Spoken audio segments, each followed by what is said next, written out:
My elder brother would come to my room every night and lie down in bed with me, running his hands all over my body, discharging me and leaving. I would also lie down with my eyes closed on purpose. Today, as soon as I started getting hot, I grabbed my brother's hand and placed it under me. My brother looked at me with a smile. My brother understood what I wanted. I spread my legs on the bed and made a position for myself, but as soon as my eyes met my brother's long. I had an elder brother who was only a few months older than me. He often used to come to my room in the dark of the night, but I kept the door closed. The next day, when I told my mother, she would start beating me, saying that it was your fault, that it was not like that at all, or that you were lying, that if you told your father this, I would throw you out of the house, and then sit outside and cry. I would become silent after hearing my mother's words. But that was why my mother used to advise me that whenever the doorbell rang at night, you should not open the door, and from that day on, I used to do the same. Days and nights passed like this. I was flying by on time, but my mother's torture continued. Even now she would beat me from time to time. Sometimes for some reason or other, they didn't even think that I was raising my hand on a young, adult daughter. By God, I was sure that if my father came to know about my mother's actions and tortures, he would never forgive her. But I didn't tell my father, because even if I told him, he would beat me a lot. Just like that, one day my mother came to me and said that we are all going for a walk, and if your father comes to you and forces you to go, then you should refuse, rather say that your health is not good. That's what happened. Hearing that I was not going, my father called me out and asked me to go, which I avoided by saying that my health is not good either, and anyway, I have a paper in college tomorrow. Saying this, I went to my room. After that, I didn't know who was going for a walk and who was not. Yes, of course, following my mother's advice, I kept the door locked. But sitting inside, I wasted my tears for who knows how long. I wondered why my mother didn't take me with her. My friends' mothers didn't do this to them. Everyone in this house is free, but my mother had set limits on me due to which I could neither live openly nor die. It had been like this from the beginning. Everyone would leave, but I would sit in the house crying. After a while, the door of my room started ringing. Since I was alone at home, I was very scared that there was no thief etc. outside. I started looking for a place to hide in the room, but I couldn't find any. Then I gathered my courage and asked, "Who?" But there was no answer from ahead. I was even more scared that what if it was Hassan Bai, a few months older than me. Thinking this, I silently went back and sat on the bed and prayed as much as I could for myself, but I realized that someone had opened the lock of my room. As soon as I heard the sound of the lock opening, my eyes lit up and I was about to cry. But when the door of the room opened, my fear disappeared when I saw my father standing in front of me. But the next moment, when I saw my father sitting at my feet and apologizing, I felt a deep sense of guilt. I was unable to understand what my father was apologizing for without knowing it. I was still in this state of confusion when my father suddenly placed his hand on my head and said, "I don't know the reason, but I definitely understand that for some reason or the other you are locked in the room, and your mother also imposes restrictions on you. My daughter, this house is yours too. You can also go out comfortably and live your life in peace. You are as dear to me as my children. If you have any problem with anyone, you can talk to me, Father." Hearing these words, I started thinking what this, like children, means. Am I not my father's child? If I am not my father's daughter, then what? Then whose blood am I? Strange thoughts were starting to dominate my mind, but I didn't know who I was supposed to meet to answer them. I wanted to ask my father in conversation, but he would change the subject and say, "Did your mother really insist on you staying in the room?" At first, I refused to believe him. "But, Father, I felt that there was nothing to be afraid of. I will not tell you anything. Don't worry about your mother." My father repeated his question, in response to which I started shaking my head. Then, my father stood up and, while leaving the room, said, "Now the matter will be decided when your mother comes home." As soon as I heard this, I was afraid that if my father told my mother that I had said this, she would kill me straight away. I started praying to God a lot, but it was not going to happen, as God had agreed. After a while, my mother came. Everyone was very happy. I stayed in the room because I was afraid. I could hear everyone's sexual jokes from outside. In the midst of all this, a voice called out to my mother, asking her to come out and eat. But I left the room. My mother kept sitting locked up. She wanted me not to come out. That's why she left the room with a loud voice. Even while I was sitting in the door, she started crying again that they don't need me, they are just keeping me for their torture. I fell asleep on the floor while crying. The next day, when I left the room, my father was also sitting at the breakfast table. My two younger siblings had gone to school. At that time, only me, Hassan, Amma and Amma were at the breakfast table. Then I also went and sat down.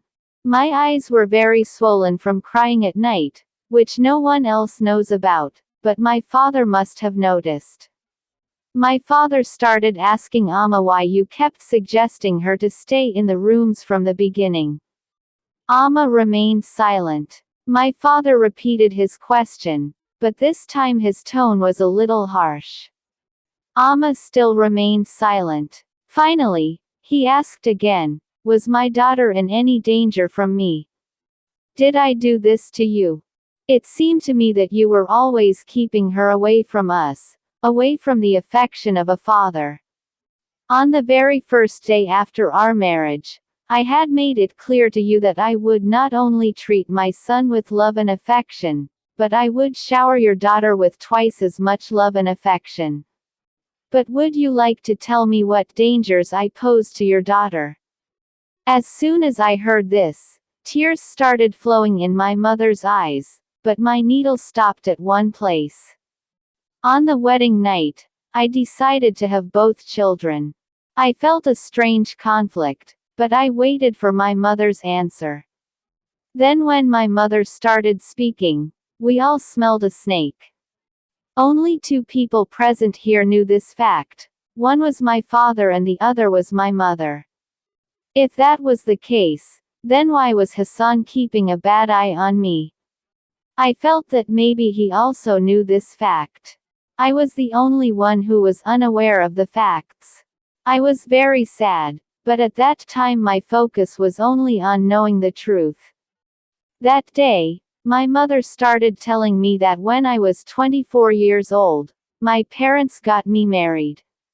My husband and in-laws used to oppress me a lot, but I kept quiet.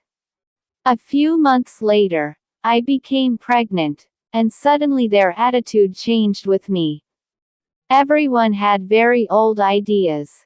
Everyone was very happy because they all hoped that there would be a son, but when you were born, your father divorced me because I did not have a son.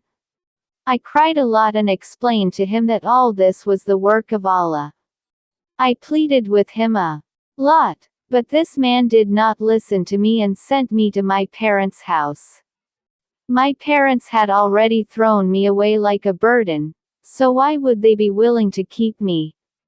Well, after pleading with me, they did keep me, but they told me that if I want to stay here, I will have to earn money, otherwise we will find another wife for you. All this was very difficult for me. Where would I go to earn money leaving a small girl?